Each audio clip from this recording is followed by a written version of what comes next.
ನಾಶ ಜಯ ಜಯ ಜಗದೀಶ ಜಯ ಪರಮೇಶ ತ್ರಾಯಿ ಭಕ್ತರ ಬಂಧು ತ್ರಾಯಿ ಕರುಣಾ ಸಿಂಧು ತ್ರಾಯಿ ಸಲಹು ಇಂದು ಪಾಹಿ ದಯಾ ಸಿಂಧು ಮತನ ಮದನ ಯುಕ್ತಿ ಶೂನ್ಯನು ನಾನು ಮುಕ್ತಿದಾಯಕ ನೀನು ಮುಗಿಯಲೇ ಸಲಹು ದೇವರ ದೇವನೇ ದೇವ ಕೃಪಾಕರ ಪಾವನೆ ಪರಜ್ಯೋತಿ ಕಾಯುವುದೆನ್ನಯ್ಯ ಈ ನನ್ನ ದೀನನ ಜ್ಞಾನ ಶೂನ್ಯನು ನಾನು ಮಾನನಿಧಿಯೇ ಈಶ ನೀನೆನ್ನ ಸಲಹು ಅರನಿಮ್ಮ ನುಡಿದಂತ ಅರಿಯಾದ ಪರಾಧಕ್ಕೆ ಶಿರವೇ ಕಾಣಿಕೆ ನಿಮ್ಮ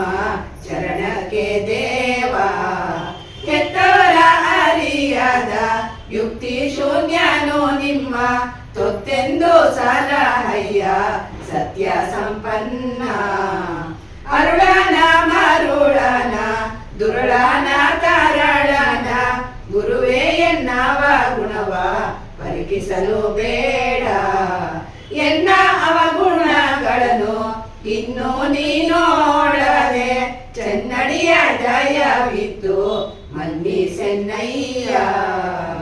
ಯಾವ ಅಹಂಕಾರದ ತಲೆ ನೆಲಕ್ಕೆ ಬಿದ್ದೋಯ್ತು, ಅವನು ಬ್ರಹ್ಮನಲ್ಲಿದ್ದ ಅಹಂಕಾರ ತಲೆ ನೆಲಕ್ಕೆ ಬಿದ್ದು ಮತ್ತೆ ಭಗವಂತನ ಸ್ತೋತ್ರ ಮಾಡ್ತಾವನೆ.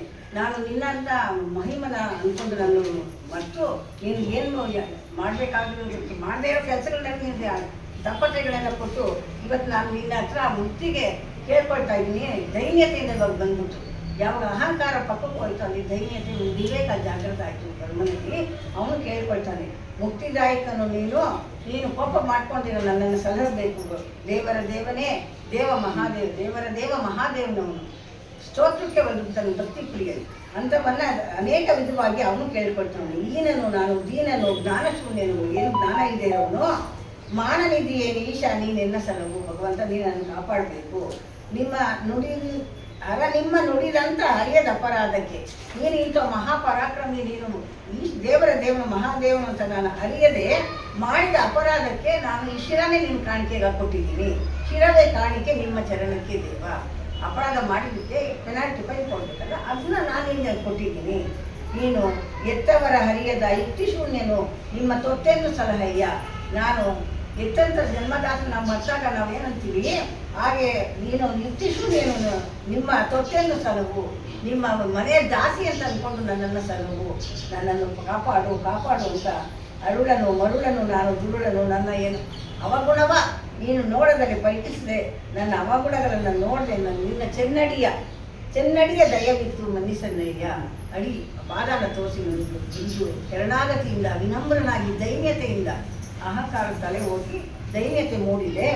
ಈ ರೀತಿ ಭಗವಂತನ ಕೇಳ್ಕೊಳ್ತಾವೆ. ನೀವು ಇಂತೆಂದು ಅನೇಕ ವಿಧದಿಂದ ಸ್ಥಿತಿ ಮಾಡಲು ಬಿದ್ದಿದ್ದ ಬ್ರಹ್ಮನ ಶಿರಮಂ ಹಸ್ತದಲ್ಲಿ ಹಿಡಿದುಕೊಂಡು ಕೈಲಾಸಕ್ಕೆ ಹೋಗಲು ಸಕಲ ಓಲಗವು ಹರಿದು ಹೋಗಲು ಅತ್ತ ಮಹಾದೇವನು ಬ್ರಹ್ಮನ ಶಿರವನ್ನು ನೋಡಿ ಮುಗುಳ್ನಗೆಯಿಂದಿರಲು ಅಜಶಿರಸ್ಸು ಸ್ವಾಮಿ ಹಸಿದೆನೆನಲು ಮಹಾದೇವನು ತನ್ನ ಕಾಲಭೈರವ ರೂಪವನ್ನು ತೀರಿಸಿ ಯತೀಶ್ವರನಂತೆ ಸೌಂದರ್ಯ ರೂಪವನ್ನು ತಳೆದು ಬ್ರಹ್ಮನ ಶಿರಮನ್ನು ಪಿಡಿದು ಭಿಕ್ಷಾಟನ ಲೀಲೆಯ ನಟಿಸುತ್ತಿದ್ದರದಂತಲೇ.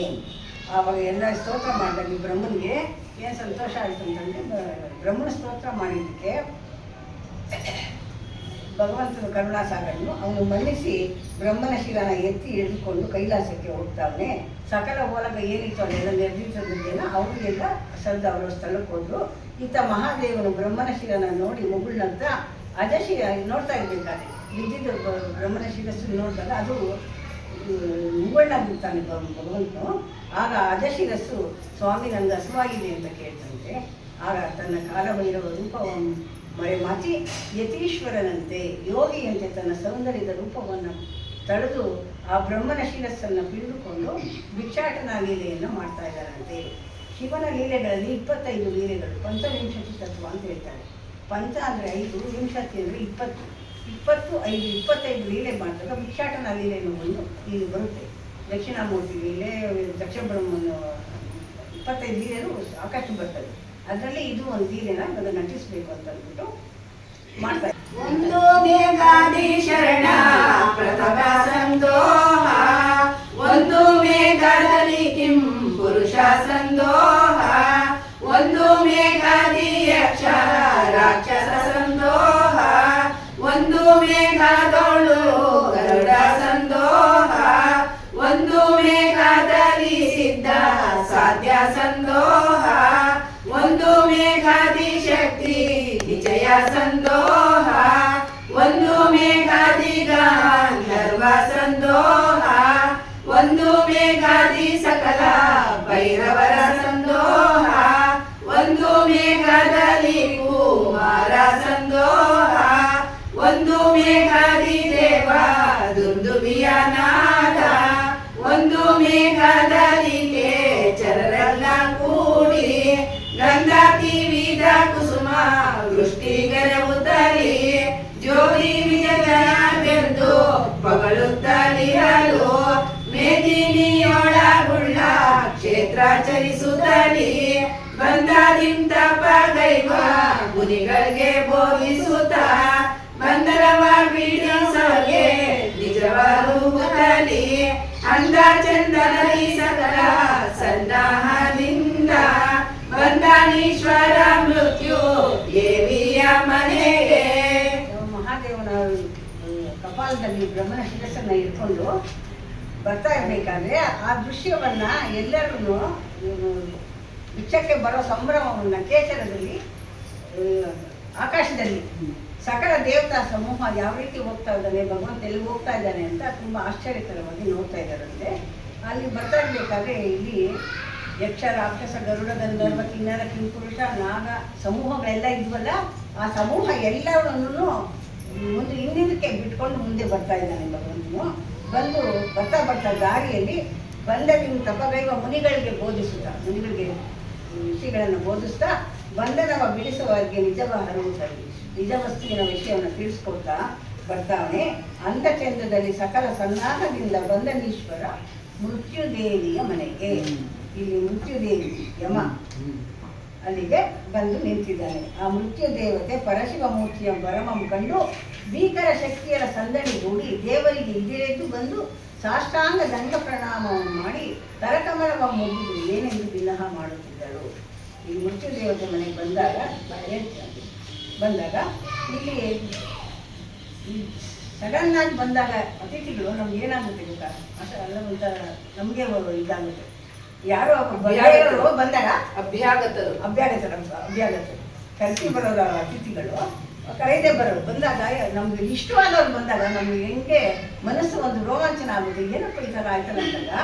ಆ ರೀತಿ ಬಂದಾಗ ಭಗವಂತ ನಿಂತ್ಕೊಂಡಾಗ ಶ್ಯಾಮಲಾದೇವಿ ಯಮನ ಪಟ್ಟಣ, ಶ್ಯಾಮಲ ಅಂದರೆ ಕತ್ತಲು, ಯಮನು ಪುರಾಣ ಬಂದು ನಿಂತ್ಕೊಂಡಾಗ ಪರಶಿವ ಮೂರ್ತಿ ನೋಡಿದ ತಕ್ಷಣ ಅವಳಿಗೆ ಬಂದು ಆಶ್ಚರ್ಯಕರವಾಗಿ ಅವಳ ಗುಂಪಿತ್ತಲ್ಲ, ಇನ್ನು ಭೀಕರ ಶಕ್ತಿಯರ ಗುಂಪುಗಳನ್ನೆಲ್ಲ ಕೂಡ್ಕೊಂಡು ದೇವರಿಗೆ ಎದುರಿದ್ದು ಬಂದು ಸಾಷ್ಟಾಂಗ ಮಾಡಿ ಕರ ಮುಗಿದು ವಿನಃ ಮಾಡ್ತಾ ಅವಳು. ಏನು ಕಾರಣ ಭಿಕ್ಷೆಗೆ ಬಂದಿದ್ದೀಯ ಭಗವಂತ, ನೀನೇ ಭಿಕ್ಷೆ ಕೊಟ್ಟು ನಮ್ಮನ್ನೆಲ್ಲ ಸಾಕ್ತಾ ಇದೀಯಾ ಅಂತ ನೀನು ಭಿಕ್ಷೆ ಬರ್ಬೇಕಾದ್ರೆ ಏನು ಕಾರಣ ಆಯಿತು ಗೊತ್ತಿಲ್ಲ ಅವಳಿಗೆ. ಇದೆಲ್ಲ ನೋಡ್ಸುತ್ತೆ.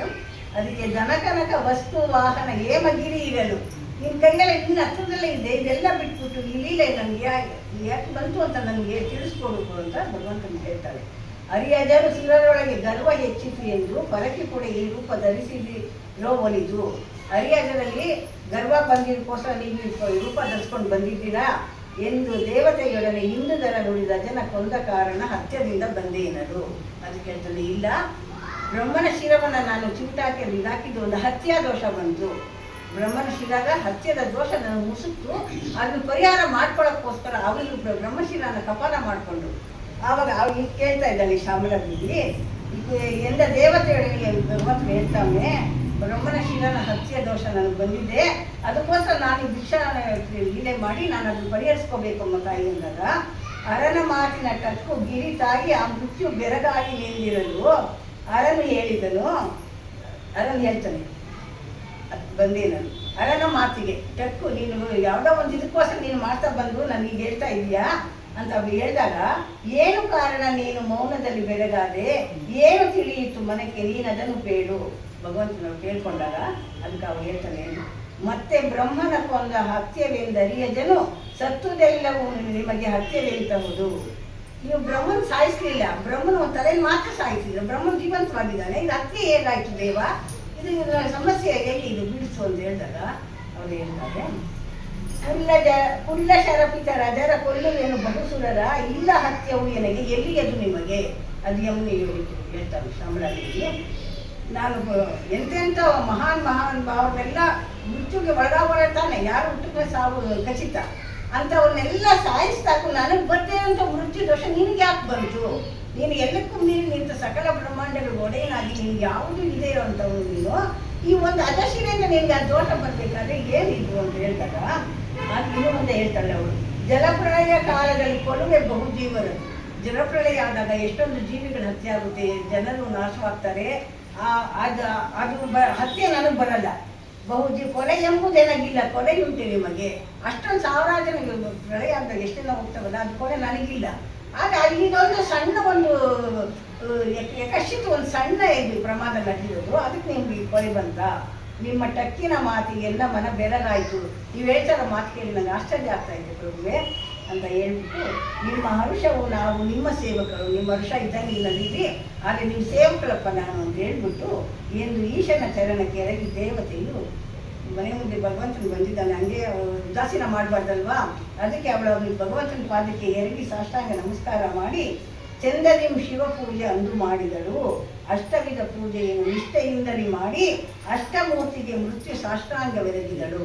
ಆ ಮೃತ್ಯು ದೇವತೆ ಭಗವಂತನ ಪಾದಕ್ಕೆ ಸಾಷ್ಟಾಂಗ ನಮಸ್ಕಾರ ಮಾಡಿ ಮೃತ್ಯು ದೇವತೆ ಕರಕಮಲಗಳ ಮುಂದೆ ಏನೆನ್ನುತ್ತಿದ್ದಳು.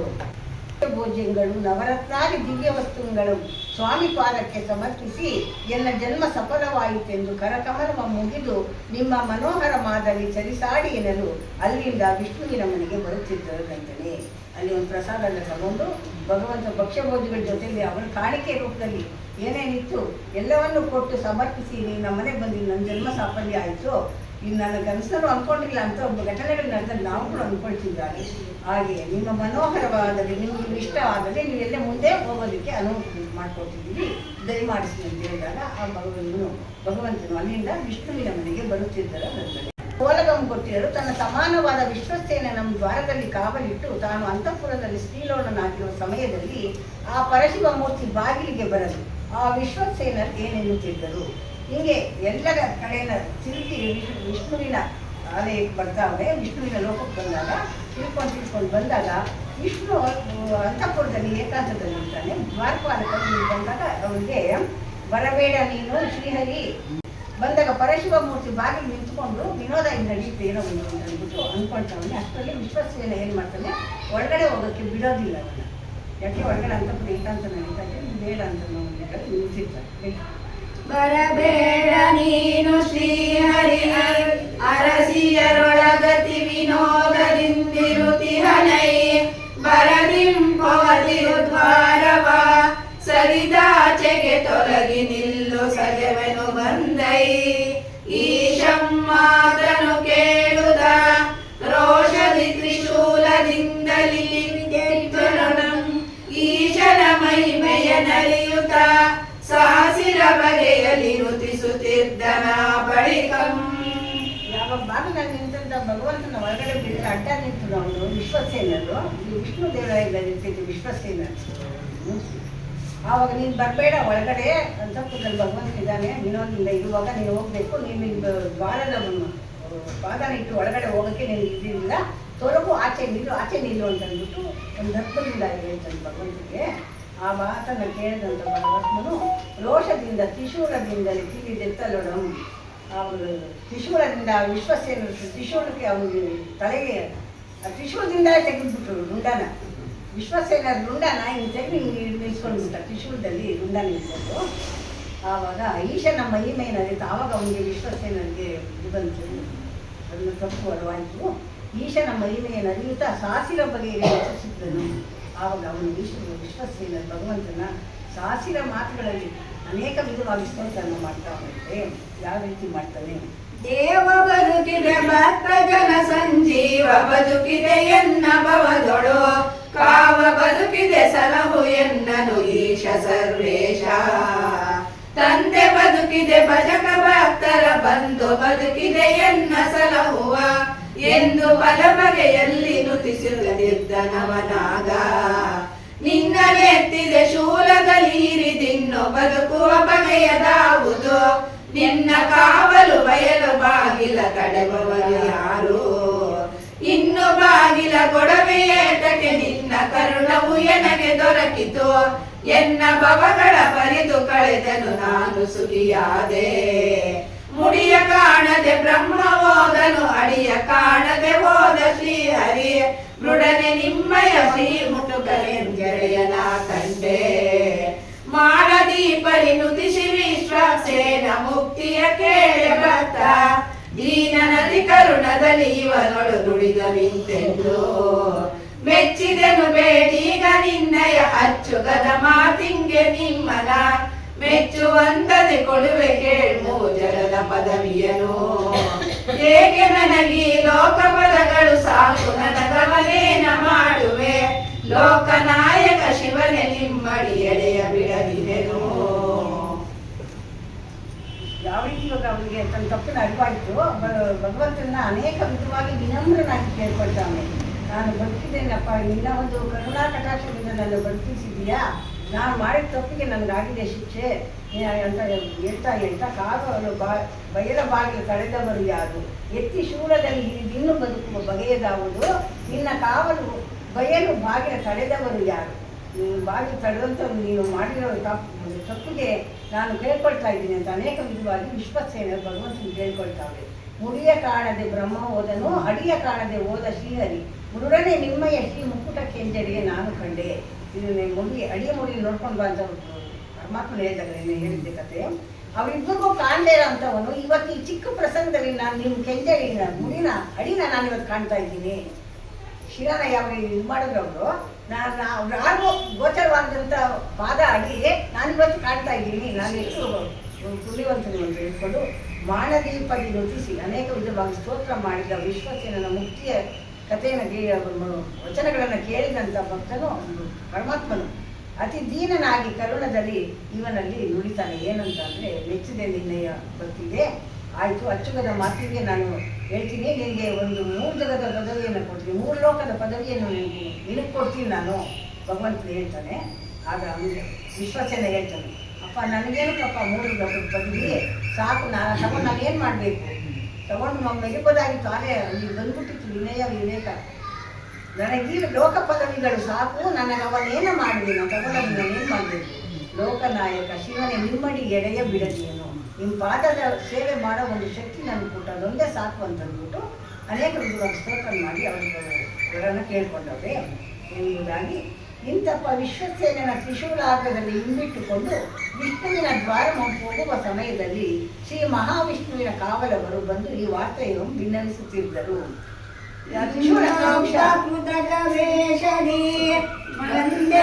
ದ್ವಾರಪಾಲನಂ ನಿರೆಕೊಂದಂ ಎಂದಾಗಲೇ ಹರಿಗೆ ಬೇಡೆ ಸಂದೇಹಂ ಬಟ್ಟು ಕೋಪದಲ್ಲಿ ಹರಿಯೇದಂ. ವಿಶ್ವಸೇನ ತ್ರಿಶೂಲಾಗ್ರದಲ್ಲಿ ಇಟ್ಕೊಂಡು ದ್ವಾರ ಭಗವಂತ ಮಹಾವಿಷ್ಣುವಿನ ಕಾವಲವರು ಬಂದು ಮತ್ತೆ ಕೇಳ್ತಾವ್ರೆ, ವಿನಯಿಸುತ್ತಿದ್ದರು. ಒಳಗಡೆ ಬಂದು ಭಗವಂತ ವಿಷ್ಣುಗೆ ಹೇಳ್ತಾವ್ರೆ, ಯಾರೋ ಒಬ್ಬನು ಬಂದಿದ್ದಾನೆ, ಕೃತಕ ವೇಷ ಧರಿಸ್ಕೊಂಡು ನಮ್ಮ ದ್ವಾರಪಾಲಕನ್ನ ಸಾಯಿಸ್ಬಿಟ್ಟಿದ್ದಾನೆ, ಕೋಪ ಬಂದು ಅವನ ಚೆಂಡಾಡಿದ ನಮ್ಮ ಶಿವನನ್ನ ಅಂತ ಹೇಳ್ದಾಗ ವಿಷ್ಣು ಪ್ರಬುದ್ಧದಿಂದ ಇದ್ದಂತೆ ದ್ವಾರಪಾಲಕನ ಸಂಹಾರ ಮಾಡಿದೆನೆಂಬ ವಾರ್ತೆಯ ಕೇಳಿ ಬಹುವೀರದಲ್ಲಿ ಹರಿಯೋ ಕಾಳಮೇಘವು ರೂಪ ತಾಳಿದ ಬೆಳೆದಂತೆ 7ನೇ ನಂಬರವ ಕಾಳಿದಂತಿರುವುದು ಕಡುಕೋಪದಲ್ಲಿ ಗಳೆಯ ಪಿಡಿದು ಚಕ್ರಾಯುಧವ ಇಡುವೆ ನವನಾರೆಂದು ನುಡಿದು ಗರ್ಜಿಸಿದ ಎದ್ದವರ ಕಂಲೋಕ ಗದ್ದಲಿಸಿದರೆ ನಡುಗೆ ಭದ್ರದಿಂ ನಡೆದ ಹರಿರುದ್ರ ನೀತೆಡೆಗೆ ಅರನಾಗಲಿ ದೈತ್ಯ ಸುರನಾಗಲಿ ಬ್ರಹ್ಮ ಇರಲಾಗಲವರ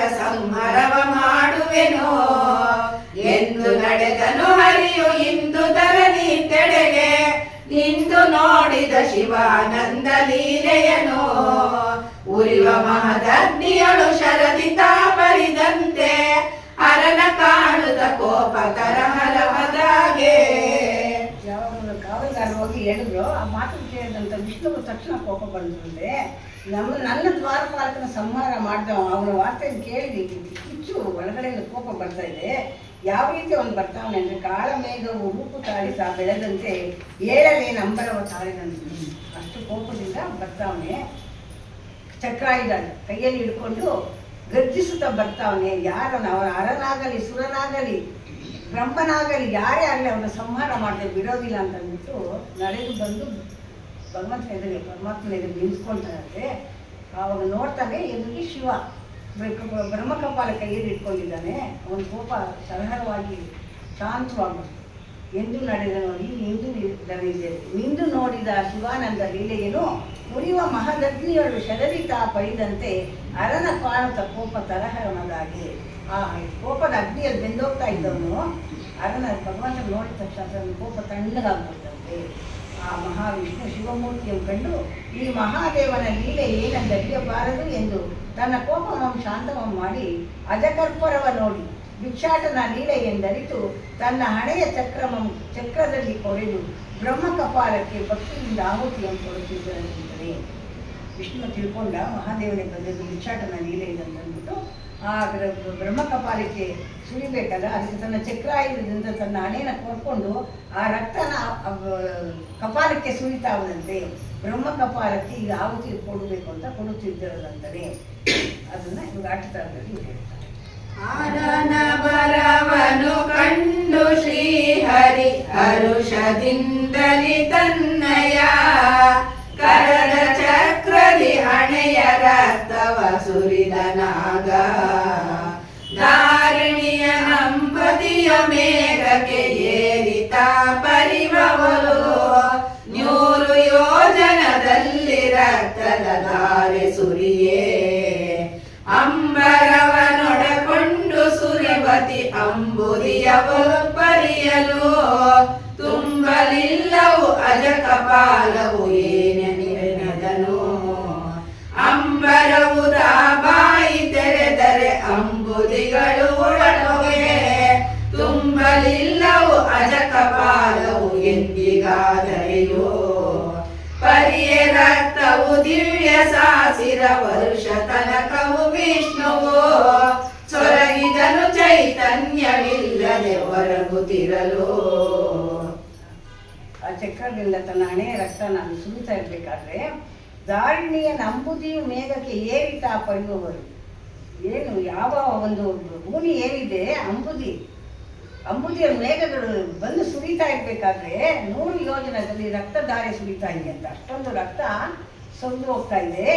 ಅಂಬರವನ್ನೊಳಗೊಂಡು ಸುರವತಿ ಅಂಬುದಿಯ ಕೊರೆಯಲು ಅಜಕಪಾಲವು ಏನನೆಂಬುದನ್ನು ಅಂಬರ ಇದು ಆಕಾಶ ಮಳೆ ಸುರಿಸ್ಬೇಕಾದ್ರೆ ಸಮುದ್ರ ತುಂಬುತ್ತೆ. ನದಿಗಳು ಕೆರೆ ಎಷ್ಟೇ ಹೋದ್ರು ಸಮುದ್ರಕ್ಕೆ ಸಾಲದಿಲ್ಲ ನೀರು. ಆಕಾಶದಿಂದ ಬಂದಂತ ನೀರು ಸಮುದ್ರ ಯಾವ ರೀತಿ ಸ್ವೀಕರಿಸ್ತಾ ಇದೆ ಅಂದ್ರೆ ಗೋರಿಂದ ಮಳೆ ಸುರಿತಾ ಇದೆ, ಆ ರೀತಿ ರಕ್ತ ಹರಿತಾ ಇದೆ ಅಂತೆ. ಪರಿಯ ರಕ್ತವು ದಿವ್ಯ ಸಾಸಿರ ವರ್ಷ ತನಕವು 1000 ವರ್ಷ ತುಂಬುತ್ತಾ ಇದೆ. ಆ ರಕ್ತ ಹೋಗಿ ಹೋಗಿ ಹೋಗಿ ವಿಷ್ಣು ಚೈತನ್ಯವಿಲ್ಲದೆ ದನೆಗೆ ಹೊರದಂತೆ ಎಂದು ಶಾಸ್ತ್ರ ಉಂಟಾಗಿ ಆ ವೇಳೆಯಲ್ಲಿ ಮಹಾದೇವನಿಗೆ ದಯ ಪುಟ್ಟಿ ವಿಷ್ಣುವಿಗೆ ಚೈತನ್ಯವನ್ನು ಕೊಟ್ಟು ಮತ್ತೊಮ್ಮೆ ಮೀರಿದ ರಾಕ್ಷಸರನ್ನು ಸಂಹರಿಸುವ ಸಾಮರ್ಥ್ಯವನ್ನು ಕೊಟ್ಟು ಸತ್ಕರಿಸಿ ಶಿರವಂ ತಡಹಿ ಸುಖಮೀರು ಎಂದು ಅಲ್ಲಿಂದ ಕಳುಹಿಸಿಕೊಂಡು ಅಮರಾವತಿಗೆ ಬರುತ್ತಿದ್ದದಂತನೇ. ದಯೆ ಬಂತು ತಾನು ಆಗ ದೈವ ಪ್ರಾಣ ಬಂದನು ಮತ್ತೆ ಬೇಗ ಜಾಣ ಚತುರತೆಯ ಚೆಲ್ವೀಗ ಸಕಲ ಕೇಣಿಗೊಂಡನು ಎಂಬಲಾಗ ಇಂದು ನರ ಶಿವ ತಾನು ಬಂದ ದೈವ ವೃಂದಗಣ ಸಕಲರಾನಂದ ಇಂದೆಮ್ಮ ಪುರಕ್ಕೆ ಶಿವ ಬಂದ ಎಂದು ಇಂದ್ರನೊಳು ನಾರದನು ಎಂದ ಶರಜ ಭವ ಶಿವರು ನಡಿದೀಗ ನಿಮ್ಮ ಪಲಿಕಿಸಲು ಬರುತ್ತಾನೆ ಬೇಗ ವರಶಿಯು ಸಕಲರೊಡನೀಗ ಇಂದ್ರ ಶರಣು ಪುರದಿಂದೀಗ. ರಾಕ್ಷಸನ ಸಂಹರಿಸ್ಬೇಕಂತ ಸಾಮರ್ಥ್ಯನ ಮತ್ತೆ ಇವನಿಗೆ ಕೊಟ್ಟುಬಿಟ್ಟು ನೀನು ಸುಖವಾಗಿರು ಅಂತ ಹೇಳ್ಕೊಂಡು ಅಮರಾವತಿಗೆ ಬರುತ್ತಿದ್ದನು. ಅಮರಾವತಿ ಇಂದ್ರನ ಲೋಕ, ಅಲಕಾವತಿ ಕುಬೇರನ ಲೋಕ. ಅಮರಾವತಿ ಬರ್ತಾವಂತೆ. ಬಂದು ಏನಾಂಕದರ ತಾನು ಆಗ ದೈವ ಪ್ರಾಣ ಬಂದನು ಮತ್ತೆ ಬೇಗ. ಜಾಣ ಚತುರತೆಯ ಚೆನ್ನೀಗ ಸಕಲ ಗೇಮಿಗೊಂಡನು ಎಂಬುದಾದ. ಯಾವ ರೀತಿ ಬರ್ತಾ ಇದ್ದಾನೆ ಅಂತಂದರೆ, ಭಗವಂತನು ಅಡುಗೆಯಲ್ಲಿ ಬರ್ತಾ ಇರಬೇಕಾದ್ರೆ ಅಂಬತ್ತಲ್ಲಿ ನೋಡಿದಂಥ ಜನರು ಇವಾಗ ಅಮರಾವತಿಗೆ ಬರ್ತಾ ಇರ್ಬೇಕಾದ್ರೆ ಅಲ್ಲಿನ ಜನರು ಕೂಡ ಭಗವಂತನ ಬರ್ತಾ ದೈವದ ಸಾಕ್ಷಾತ್ಕಾರ ರೂಪ ತಗೊಂಡು ಬರ್ತಾವನಲ್ಲ, ಅದನ್ನ ನೋಡ್ತಾ ನೋಡ್ತಾ ಅವ್ರಿಗೆ ಹೇಳ್ತಾವ್ರೆ. ಅವಾಗ ಇಂದ್ರನೋಡು ನಾರದನು ಏನಂದ, ನಮ್ಮ ಪುರಕ್ಕೆ ಬರ್ತಾವನೆ ಅಂತಂದ್ಬಿಟ್ಟು ನಾರದ ಬಂದು ದೇವೇಂದ್ರನಿಗೆ ಹೇಳ್ತಾವನೆ. ಶರಜ ಭವ ಶಿರವ ನರಿದೀಗ ನಿಮ್ಮ ಪರೀಕ್ಷಿಸಲು ಬರುತ್ತಾನೆ ಬೇಗ. ನಾನು ಬೇಗ ಹೇಳ್ತಾವನೆ. ಶರಜ ಭವ ಭಗವಂತನು ಇವಾಗ ನಿನ್ನ ಶಿರವನ್ನು ಅರಿದು, ಅಜನ ಶಿರೋ ಕಪಾಲವನ್ನು ಅರಿದು ಅದನ್ನೆಲ್ಲ ಸಂಹಾರ ಮಾಡಿ ಇವಾಗ ನಿಮ್ಮನ್ನ ಪರೀಕ್ಷೆ ಮಾಡೋದಕ್ಕೋಸ್ಕರ ವರ ಶಚಿಯು ಸಕಲ ನೊಡನೀಗ ಇಂದ್ರ ಶರಣು ಹೋಗು ತ್ವರಿತದಿಂದಾಗ. ನಾನು ಹೇಳ್ತೇನೆ, ನೀನು ಆದಷ್ಟು ಬೇಗ ಇಂದ್ರನ ಹೆಂಡತಿ ಶಚಿದೇವಿ ಅವಳನ್ನೊಡನೆ ಸಕಲ ನಿಮ್ಮದೊಡನೆ ಸಕಲ ಸಂಭ್ರಮದ ಗುಂಪಿನಿಂದ ಹೋಗಿ ಶರಣು ಹೋಗು, ಬೇಗ ಹೋಗು ಅಂತೇಳಿ ನಾನು ನಮಗೆ ಮೊದಲೇ ಇದು ಹೇಳ್ಕೊಡ್ತಾ ಇದ್ದಾರೆ. ಒಂದು ಸಂದೇಹ ಎಂದ ನಾರದನ ಮಾತನ್ನು ಕೇಳಿ ಇಂದ್ರ ಸಕಲ ಸನ್ನಾಹದಿಂದ ಎದುರುಗೊಳ್ಳುತ್ತಿದ್ದರಂತಾನೆ. ಅಮರಾವತಿ ಕೂಡ ಯಾವ ರೀತಿ ಇದೆ ಅಂದರೆ, ಇಂದ್ರನ ಅಮರಾವತಿಗೆ ಮಿಗಿಲಾದ ಲೋಕ ಇಲ್ಲ ಅಂತ ಹೇಳ್ತಾರೆ. ಅಂಥ ಅಮರಾವತಿಯ ಒಂದು ವರ್ಣನೆ ಸಾಕಷ್ಟು ಮಾಡಿದ್ರೆ ಅಲ್ಲಿ ಸಕಲ ದೇವತಾಗಣ ಸಹ ಇದ್ದಾರೆ. ಕಂತುಹಾರ ಶಿವನನ್ನು ಕಾಣುವ ಸಂಭ್ರಮದಿಂದ ಅವನು ಶಚಿದೇವಿ ಸಹಿತವಾಗಿ ಅಲ್ಲಿನ ಜನತಿಂತಿಣಿಯ ಸಮೂಹದೊಂದನೆ ಪರಶಿವನ ಬರುವ ಸುತ್ತಲಕ್ಕೆ ಬಂದು ನಿಂತ್ಕೊಂಡಿದ್ದಾನೆ. ಶಿವನ ದರ್ಶನ ಮಾಡಬೇಕು. ಶಿವಸ್ಯ ದರ್ಶನಂ ಪುಣ್ಯಂ ಸ್ವರ್ಚನಂ ಪಾಪನಾಶನಂ ಸರ್ವತೀರ್ಥ ಕೃತ ಸ್ನಾನ ನಮಸ್ಕಾರೇ ಮಹಾಫಲಂ ಅಂತ ಶಿವನೇ ನಮ್ಮ ಸನ್ನಿಧಿಗೆ ಬರ್ತಾವೆ ಅಂತಂದರೆ ನಾವು ಎಷ್ಟು ಪುಣ್ಯವಂತರು, ನಮ್ಮ ಬಾಗಿಲಿಗೆ ಬರ್ತಾವೆ ಅಂತೇಳಿ ಅವನ ಸ್ಪರ್ಶನ ಸಂಭಾಷಣೆ ಮಾಡೋಣ ಅಂತ ಹೇಳ್ಬಿಟ್ಟು ಮಹಾದೇವನನ್ನು ಗಡ್ಡವನ್ನೇರಿಸಿ ಉತ್ಸವವನ್ನು ಮಾಡಿಕೊಂಡು ಬರುತ್ತಿದ್ದರಂತಾನೆ. ಬಂದಾಗ ಎಡಬಲದಿ ಸುರಗಣರು, ಇದು ವಾದ್ಯಗಳು, ಆಮೇಲೆ ಕಿನ್ನರಿ, ವೀಣೆ, ಏನೇನು ವೀಣೆ ಸಂಗೀತ ವಾದ್ಯಗಳಿದೆ ಅವೆಲ್ಲ ನುಡಿಸ್ತಿದ್ದಾರಂತೆ. ಭಗವಂತನ ಕರ್ಕೊಂಡು ಬರ್ತಾ ಇರಬೇಕಾದ್ರೆ ನಮಗೆ ಉತ್ಸವದಲ್ಲಿ ಈ ನಾವು ಮಾಡ್ತೀವಲ್ಲ ಒಂದು ಮೆರವಣಿಗೆ, ಅದರಲ್ಲಿ ಮಾಡ್ತೀವಲ್ಲ, ಅದಕ್ಕಿಂತ ಹೆಚ್ಚಿನದ್ದು ಆಡುತ್ತಿಯ ಅಪ್ಸರಾಂಗನೆಯರ ಆಟ. ಮುಂದೆ ಅಪ್ಸರಾಂಗನೆಯರ ಆಟ ಆಡ್ಕೊಂಡು ಬರ್ತಾ ಇದ್ದಾರಂತೆ.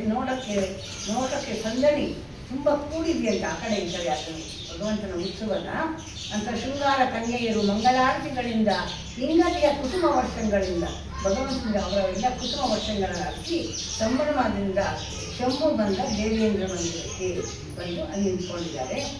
ಇಂತಹ ಉತ್ಸಾಹದಿಂದ ದೇವೇಂದ್ರ ತನ್ನ ಅರಮನೆಯ ವಿಜಯಂ ಗೈಸಿ ರತ್ನಮಯ ಸಿಂಹಾಸನದ ಗದ್ದುಗೆಯ ಮೇಲೆ ಮೂರ್ತಗೊಳಿಸಿ ಸಕಲ ವಿಧ ಪೂಜೆಯನ್ನು ಪೂಜಿಸಿ ನವರತ್ನ ಚಿಂತಾಮಣಿ ಮೊದಲಾಗಿ ಪಾದ ಕಾಣಿಕೆಯನಿಕ್ಕಿ, ಸ್ವಾಮಿ ನಿಮ್ಮ ಕೃಪೆ ಇರಲೆಂದು ಕರಕಮಲವ ಮುಗಿದು ನಿಮ್ಮ ದಾಸಾನುದಾಸನೆಂದು ನಿಂದಿರಲು ಆ ಪರಶಿವಮೂರ್ತಿ ಅವರ ಸತ್ಕರಿಸಿ ಅಲ್ಲಿಂದ ಕಳುಹಿಸಿಕೊಂಡು ಸಕಲ ಲೋಕಗಳನ್ನು ನೋಡುತ್ತಾ ಬರುತ್ತಿದ್ದರಂತಾನೆ.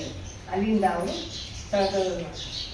ಕಾಣಿಕೆಗಳು ತಗೊಂಡು ಅವ್ರು ಅರಸಿ ಅಮರಾವತಿಯ ಜನರೆಲ್ಲ ಅರಸ್ಕೊಂಡು ಬರ್ತಾವ್ರೆ. ಮುಂದೆ ಭೂಲೋಕ, ಭೂವಲೋಕ, ಸುವರ್ಲೋಕ, ಏನು ಕುಬೇರನಾಗಿದ್ದು ದಿಕ್ಪಾಲಕರು ಅವರ ಲೋಕಗಳನ್ನೆಲ್ಲ ನೋಡ್ಕೊಂಡು ಬಂದ. ಮತ್ತೆ ಇವಾಗ ದಿಪ್ಪಲ್ಲಿ ಕೈಲಾಸಪುರದ ಅರಮನೆಗೆ ಬಂದ. ಮಹಾದೇವನ ಶೃಂಗಾರ ಮೂರ್ತಿ ಆ ಮಹಾ ಅಖಿಲ ಲೋಕಾಧಿಪತಿಗಳಲ್ಲಿ ಪ್ರೇಮದಿಂ ಸಕಲ ಪೂಜೆಯನ್ನು ಕೈಗೊಂಡು ಕಾಮಿತಾರ್ಥವನಿತ್ತು ಕಡು ಹರುಷದಲ್ಲಿ ಸಕಲ ಲೋಕವ ತಿರುಗಿ ಸಂತೋಷದಿಂದ ಅಕಳಂಕ ತನ್ನ ಕೈಲಾಸಪುರ ಕೈ ತರಲು ಸಿದ್ಧರು ಸಾಧ್ಯರು ಸಕಲ ಮುನಿ ಮಹಾ ರುದ್ರರು ಪ್ರಮತರು ಋಷಿಗಣ ಸಮೂಹ ನಂದಿಯೋ ಭೃಂಗಿಯೋ ವೀರ ವಿಘ್ನೇಶರು ಕಂದರ್ಪ ಪಿತರಾಗ ಕಮಲ ಸಂಭವರು ಸ್ಕಂದ ಮೊದಲಾಗಿದ್ದ ಸುರಸತಿಯರೊಡನೆ ಬಂದಳ ಮಹಾದೇವಿ ಬಾಲಾಕ್ಷನಿದಿರ ನಿಂದಲ್ಲಿ ಕರ ಮುಗಿದು ಅಖಿಲ ಗಣ ಸಹಿತ ಮಂಗಳಾರತಿ ಎತ್ತಿ ಮನೆಗೆ ಕರೆದೊಯ್ದು ಶೃಂಗಾರ ಸಕಲ ಸಂಭ್ರಮದ ವಾದ್ಯದಲ್ಲಿ ಕರವಿಳಿದು ಕನಕಮಯ ಸಿಂಹಾಸನದಲ್ಲಿ ಪರಮ ಸಂತಸರಿ ಕೊಳ್ಳಿರಿಸಿ ಪೂಜಿಸಲು ಪರಮಾತ್ಮ ಕುಳ್ಳಿದ್ದ ನರಕದಲ್ಲಿ ಮಾಡುತ್ತಿರ ಭೃಂಗಿ ನಾಟ್ಯ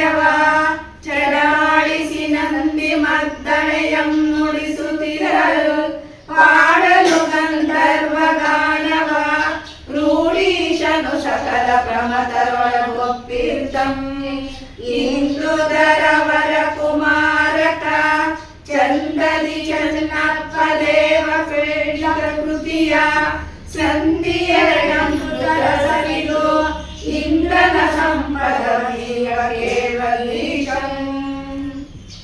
ಪರಶಿವನು ಎಲ್ಲ ಲೋಕಗಳನ್ನು ಸುತ್ತುಕೊಂಡು ಎಲ್ಲರಿಗೂ ಆಶೀರ್ವಾದವನ್ನು ಕೊಟ್ಟು ಅವರಿಂದ ಬಂದ ಕಾಣಿಕೆಗಳನ್ನೆಲ್ಲ ಸ್ವೀಕರಿಸಿಕೊಂಡು ಸಂತೋಷದಿಂದ ಬರ್ತಾ ಇದ್ದಾನೆ ಅನ್ನೋ ವಾರ್ತೆಯನ್ನು ಕೇಳಿದಂತ ಕೈಲಾಸದ ದೇವಿಯರು, ದೇವತಾ ವರ್ಗದವರು ಇರ್ತಾರಲ್ಲ ದೇವಿಯರು, ಅವರೆಲ್ಲ ಸಂಭ್ರಮದಿಂದ ಭಗವಂತನ ಸ್ವಾಗತ ಮಾಡ್ಕೋಬೇಕು ಅಂತ ಅಂದ್ಬಿಟ್ಟು ಶ್ರೀ ಮಹಾದೇವನ ಶೃಂಗಾರ ಮೂರ್ತಿ ಆ ಮಹಾ ಅಖಿಲ ಲೋಕಾಧಿಪತಿಗಳಲ್ಲಿ ಅಂತ ಪೂಜೆ ತಗೊಂಡು ಕಾಮಿತಾರ್ಥವಿಟ್ಟು ಬರ್ತಾವನೆ. ಅವನ್ನ ನಾವು ತುಂಬ ಇದರಿಂದ ಸಂಭ್ರಮದಿಂದ ಕರ್ಕೋಬೇಕು ಅಂತ ಹೇಳ್ಬಿಟ್ಟು ಸಿದ್ಧರು, ಸಾಧ್ಯರು, ರುದ್ರರು, ಪ್ರಮಥರು, ಸಕಲ ಋಷಿಗಣ, ನಂದಿ, ಭೃಂಗಿ, ವೀರ, ವಿಘ್ನೇಶ್ವರ, ಕಂದರ್ಪ, ಮನ್ಮಥ ಇತರು, ಆಗ ಕಮಲ ಸಂಭವರು, ಹರಿಹಜರು ಎಲ್ಲರೂ ಮೊದಲಾಗಿ ಕರ ಮುಗಿದು ನಿಂತ್ಕೊಂಡಿದ್ದಾರಂತೆ. ಅಖಿಲ ಗಣ ಸಹಿತ ನಿಂದು ಅಲ್ಲಿ ಕರ ಮುಗಿದು ಅಖಿಲ ಗಣ ಸಹಿತ ಮಂಗಳಾರತಿಯನ್ನು ಎತ್ತಿ ಮನೆಗೆ ಕರೆದೊಯ್ದರು. ಮಂಗಳಾರತಿ ಮಾಡಿ ಭಗವಂತನ ಒಳಗಡೆಗೆ ಕರ್ಕೊಂಡಿದ್ದಾರೆ. ಶೃಂಗಾರ ಸಕಲ ಸಂಭ್ರಮದ ವಾದ್ಯದಲ್ಲಿ ಇಷ್ಟೆಲ್ಲ ಸಕಲ ಸಂಭ್ರಮದ ವಾದ್ಯಗಳು ರೌಗುತ್ತಾ ಇದೆ, ಶುಭಕರವಾದ ವಾದ್ಯಗಳೆಲ್ಲ ನುಡಿಸ್ತಾವೆ ಅಂತ ಸಿಂಹಾಸನದಲ್ಲಿ ಬಂದು ಶೃಂಗಾರ ಸಕಲ ಸಂಭ್ರಮದ ವಾದ್ಯದಲ್ಲಿ ಕರಬಿಡಿದು ಕನಕಮಯ ಸಿಂಹಾಸನದಲ್ಲಿ ಕೈಯನ್ನು ಕರ್ಕೊಂಡ್ಬಂದು ಸಿಂಹಾಸನದಲ್ಲಿ ಕನಕಮಯ ಸುವರ್ಣ ರಚಿತವಾದ ಸಿಂಹಪೀಠದಲ್ಲಿ ಆ ಭಗವಂತನನ್ನು ಕೂರಿಸಿದ್ದಾರೆ. ಪರಮ ಸಂತಸಲ್ಲಿ ಕುಳ್ಳಿರಲು ಪೂಜಿಸಲು ಪರಮಾತ್ಮ ಕುಳ್ಳಿದ್ದ ಅರ್ಕಶತ ತೇಜದಲ್ಲಿ. ಆ ಪರಮಾತ್ಮ ಬಂದಲ್ಲಿ ಕುಳಿತಿರ್ಬೇಕಾದ್ರೆ ಇಲ್ಲಿ ಒಂದು ಪದ ಹೇಳ್ತಾರೆ, ಅರ್ಕಶತ ತೇಜ. ಅರ್ಕ ಅಂದ್ರೆ ಸೂರ್ಯ. 100 ಸೂರ್ಯರು, ಒಬ್ಬ ಸೂರ್ಯ ಇಷ್ಟು ಪ್ರಪಂಚಕ್ಕೆ ಬಿಸಿಕೊಂಡು ಬೆಳಕು ಕೊಡ್ತಾನೆ. 100 ಸೂರ್ಯರ ಬೆಳಕನ್ನು ಊಹೆ ಮಾಡಿಕೊಳ್ಳಿ. ಆ ರೀತಿ ಭಗವಂತನು ಅಂಥ ಸೌಂದರ್ಯ ರಚಿತ ಬೆಳಕಿನ ತೇಜದಲ್ಲಿ ಕುಳಿತಿದ್ದಾನಂತೆ. ಹೀಗೆ ಆಮೇಲೆ ಭೃಂಗಿ ನಾಟ್ಯವನ್ನು ಆಡ್ತಾ ಇದ್ದಾನೆ, ನಂದಿ ಮದ್ದಳೆ ನುಡಿಸ್ತಾವೆ, ಗಂಧರ್ವರು ಗಾನವನ್ನು ನುಡಿಸ್ತಾ ಇದ್ದಾರೆ. ಸಕಲ ಪ್ರಮಥಗಳು ಅವರವರ ಪಾಲಿನ ಏನನ್ನ ವಿದ್ಯೆ ಇದ್ದು ಅದನ್ನೆಲ್ಲ ಭಗವಂತನ ನಿವೇದನೆ ಮಾಡ್ತಾವೆ ಅಂತ. ಇಂದುಧರ ವರಕುಮಾರಕ ಚಂದದಿನ ಚೆನ್ನಪ್ಪ ದೇವ ಪ್ರೇರಿದ ಕೃತಿಯ.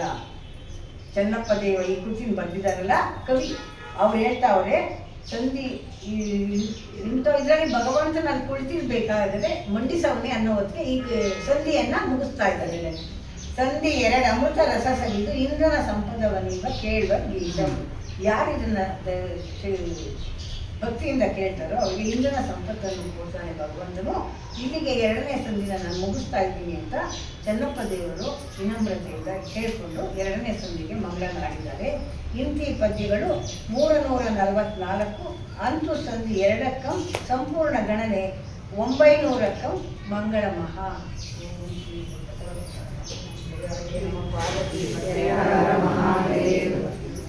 ಗೌರಿ ಮನೋಹರಮೇ ಕಮು ಕಂಡರೆ ಗೌರಿ ಮನೋಹರಮೇ ದೇಶಕ್ಕೆ ಹರಿಕವಾದ ವಾಸ ಬ್ರಹ್ಮಣಪುರವ, ದೇಶಕ್ಕೆ ಹರಿಕವಾದ ವಾಸ ಬ್ರಹ್ಮಣಪುರವ, ಈಶಾ ಶರಣು ಬಸವ ಮನೋಹರನೇ, ಈಶಾ ಶರಣು ಬಸವ ಮನೋಹರನೇ. ಮಂಗಳಂ ಜಯ ಜಯೋ ಮಂಗಳಂ ಶುಭ ಜಯೋ ಗಂಗಾಧಾರನೆ ಗೌರಿ ಮನೋಹರನೆ, ಗಂಗಾಧಾರನೆ ಗೌರಿ ಮನೋಹರನೆ. ಜೈ ನಮ ಪರಾಪತಯ ಹರ ಹರ ಮಹಾದೇವ. ಪರಾಪತಯ